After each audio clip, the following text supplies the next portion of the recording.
Good afternoon, Mr. Levin. We are very happy to have you here with us. First of all, let me say that Jeremy speaks Hebrew, even well, אבל רק כשזה נוגע לחומוס ופלאפל. When it comes to drugs, he prefer English, רק לעשות לנו את החיים קשים יותר. אז אנחנו נשתדל לדלג בין השפות, וכשנרצה להיות קצת פחות מנומסים נעבור לאנגלית. So good afternoon again, Mr. Levin. It's been nearly a year since you arrived at Teva. What was your first impression of Israel and Teva, and did it change? שלום לכולם, אני מאוד מצטער, אני אחליף לאנגלית עוד מעט, ורק להגיד לכם שאני אשמח להיות פה, פעם ראשון שאני פה, ואני מקווה שיש אפשרות לחזור. גלית, תודה, את גיבורית, נכון? לעשות זה באנגלית. אז...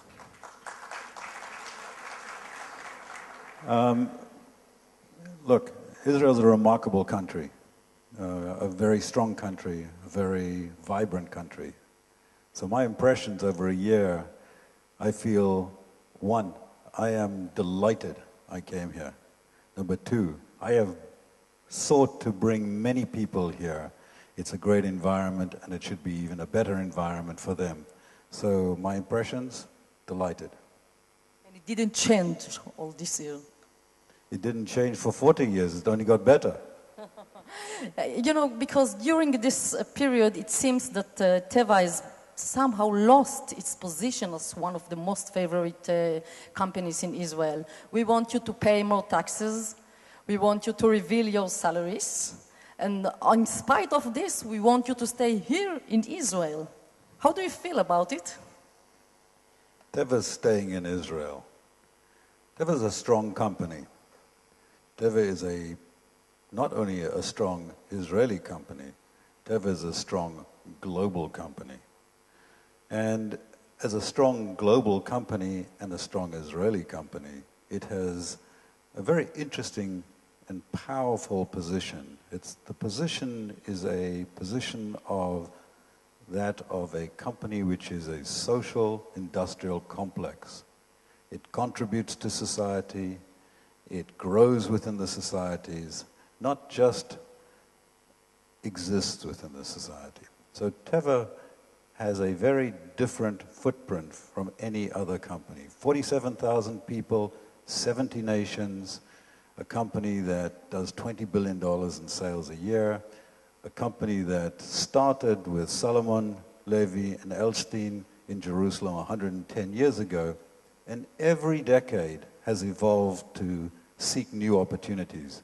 And the reason it has done that is that every generation of leaders in this company has sought to seize opportunities around the world. So Teva's DNA, Israeli DNA, is extremely important to both its culture and its future. You know, but meanwhile, you canceled the agreements with Israeli biomed companies.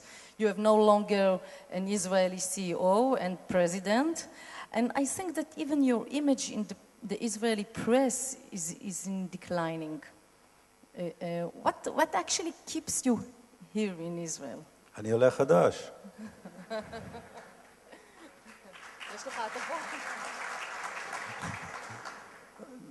This is very simple.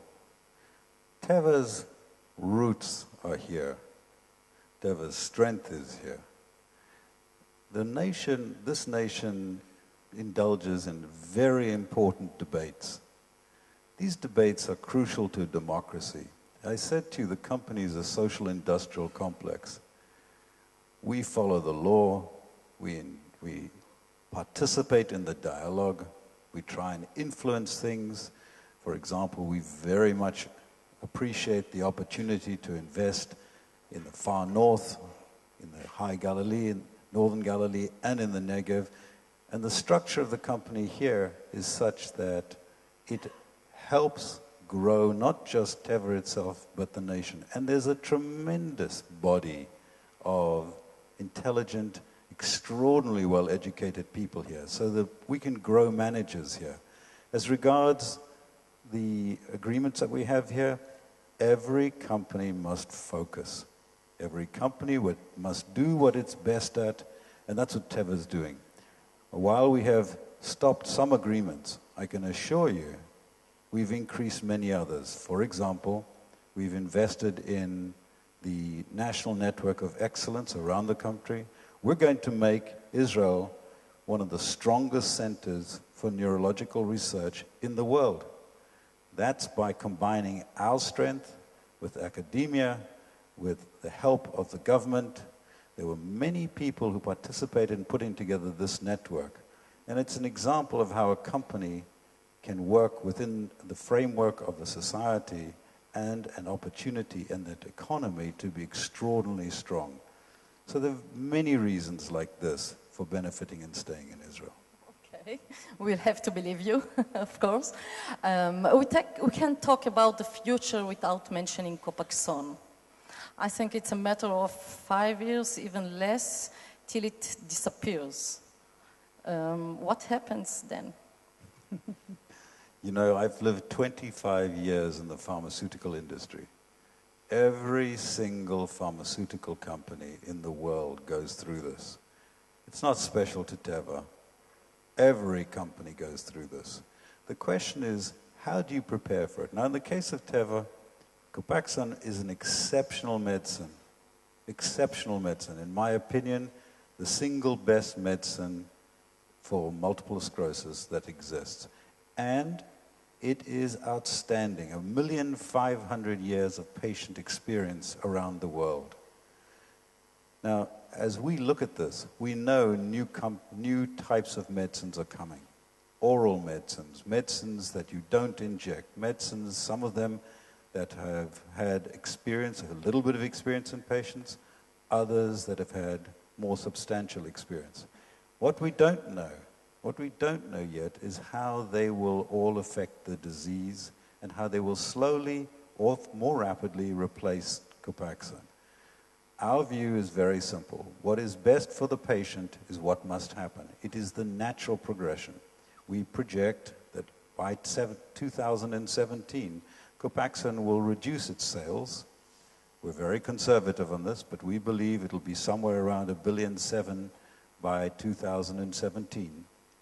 That said, we must be very careful about this because we don't know the side effects of the new orals. And if the side effects of the new orals do not match that of Copaxone, which is extraordinarily safe, it's a safe, effective med with millions patient years of experience, then our projections could be better. We need to see and wait that. Time will tell. Yeah, so we prepare. We're completely prepared, and we will grow through it. And how do you see Teva's future without the Copaxone? Actually, Teva has got a great future. I am extremely enthusiastic about our future. Our future is very bright. We laid in place a strategy in December.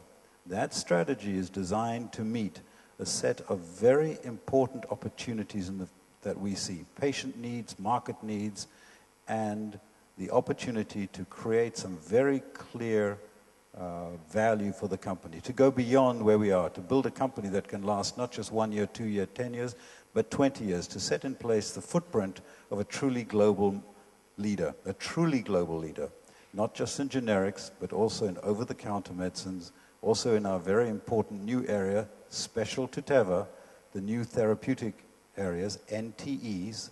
This is a very special kind of medicine which Teva has developed, and finally some very core areas of specialty. Now, I feel strongly that these are growth drivers. We will focus on patient need and market need. And I'm convinced that as we do this, the market needs around the world are open to us. And the reason they're open to us is because we have an extraordinarily strong base to build from. The last 35 years, 40 years of Teva have seen an evolution from essentially a little company which was basically distributing other people's drugs to one that started manufacturing its own drugs in the 40s, then into the 67 period when many of the large pharmaceutical companies abandoned Israel. Teva picked up the ball, ran with it, created a new kind of company, seized an opportunity. Then you have Eli Horowitz's brilliant attempt and highly successful attempt to first of all take the company into markets abroad, then to seize onto what's called the paragraph 4 opportunity in the United States and generics.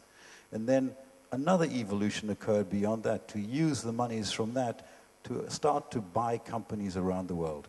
What that has left in place in the last years is a footprint which is unparalleled. Unparalleled. An array of medicines equally, which is better than any other in the world, and an understanding of these markets which nobody else has. So I am convinced with the leadership we have, with the strategy we have, with the support of the board and the encouragement of the board, we're going to be very, very successful. And by the way, Glit, I know I use a term in English, and I think there's a term like this in Hebrew. The train has left the station. We are on the road to do this now. You didn't mention M&As as part of your strategy.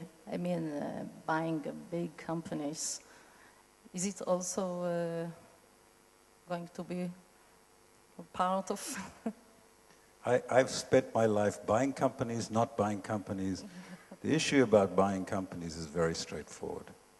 We will have transactions, different types of transactions, strategic alliances, licensing, and yes, we will do M&A. But for us, M&A will now be done in a way which is highly targeted, very specific. We don't need to buy big companies. We want to grow internally, and then we want to bolt on very carefully capabilities in new sciences, new medicines, new areas, and make sure that our generic heart and generic soul, the neshima of the company, is incredibly strong. Incredibly strong. So, if you ask me, are we looking for large acquisitions of the kind that we've done in the past? No. We don't need to.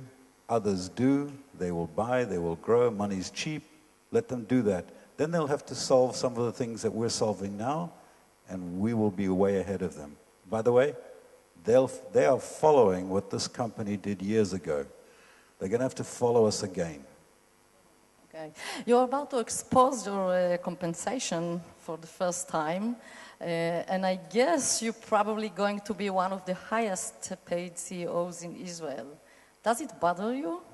Or do you think that this issue of compensation gets too much public attention, not only in Israel, but globally? Glit, I don't believe that anything a public company does should be untransparent. Whether the shareholders choose to use that or not use that, it is, in my opinion, the right of the shareholder to know and understand what they're investing in. So for me, yes, I'm sure some people will think compensation is really important, but for Teva, transparency is critical. This is part of our aminut. I believe very fundamentally in this. The company of the future needs to be transparent, clear, and work with all parts of the society that it works in. So as we look at Teva tomorrow, we're going to do whatever the law dictates. We're going to do exactly as required. And this, to me, is part of the debate that we enter into. I believe strongly that that's the future of Teva. And incidentally, for those of you who may have noticed, that issue of transparency was the guiding light in the discussion around what happened in France. Some of you may know there was an allegation of a mix-up of medicines in France, and then there was a terrible set of press about deaths so-called associated with this medicine. We stood our ground, we briefed the press, we worked with the government, we were 100% transparent. And after you may have seen it as being very bad time. We saw a lot of headlines which were inappropriate. At the end, the truth comes out, being transparent, clear, honest. What happened was there was no association. It was a non-event. Teva's medicines were clear. So transparency is tremendously important to me. My last question would be about your stock. Teva trading below $40. It lost 25% in 3 years. Do you think investors are worried? You know, many years ago, Genentech was a 70-cent per share company for years. Then one day, people noticed that it was doing something wonderful. and then it was a $70 stock. I'm building Teva not for tomorrow, not for every minute. I'm building Teva so that in 3 years' time, 5 years' time, this is seen as a company with profound, sustainable growth that will last, as I said, for decades. So I am deeply aware of where the stock is. Of course I do. I care deeply for my shareholders. In the last year, our shareholder base has changed to the value shareholders, but we have had billions of dollars have poured into the company who've replaced those who are looking for the very short term. We're a great company. We're extremely strong. Teva is a company that's here today, tomorrow, and for years to come. Okay. Thank you very much, Mr. Levin. I wish you all the best. ולכולנו בריאות ואריכות ימים וכמה שפחות תרופות. גלית, תודה.